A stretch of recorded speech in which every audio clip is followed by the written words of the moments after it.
So for those who wants to start working from home as an Amazon virtual assistant, tinatanong kasi Tito Tiny that kung ilang days daw yung class na live na 8 a.m. till 12 noon. So 2 days siya na live session. However, if you guys want to join yung batch ngayong weekend, you really have to enroll today. That is because before pa kayo maka-join ng live session, may onboarding muna kayo na kailangang i-take. Si onboarding takes about a day or two, pero online naman siya, so self-pay. Pagkatapos, saka pa lang kayo may i-schedule sa live session. Yung Amazon Virtual Assistant class namin, it's only 999 pesos. But kasama na doon yung onboarding, yung 2 days na live session, yung 2 weeks na internship, madalas na i-extend pa siya, lalo na kapag, kagaya ngayon, I think may action item ako na kailangan gawin eh. Kasi yung isang paid na system na ginagamit, kailangan ko mag-setup, hindi ko pa siya nakagawa. Oh my God. So yun, kasama rin yung guys sa babayaran ninyo. I mean, but wait, there's more. So after nung 2 weeks na internship ninyo, 2 plus weeks na internship ninyo, you guys will also have to go through application book. So tuturuan namin kayo kung paano mag-apply. Pagkatapos,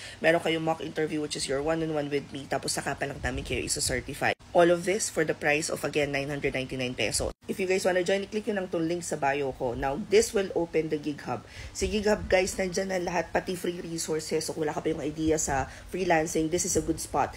Now, ito, under live mentorship classes, hanapin nyo lang 999 Amazon with internship. I-click nyo yan, pagkatapos it will open the form. Kung nasa Instagram ko kayo, ito yung i-click nyo. In case na hindi mag-work yung TikTok and Instagram, punta na lang kayo dito sa Facebook page ko. Pagkatapos, hanapin nyo tong video na to or check nyo yung mga post doon.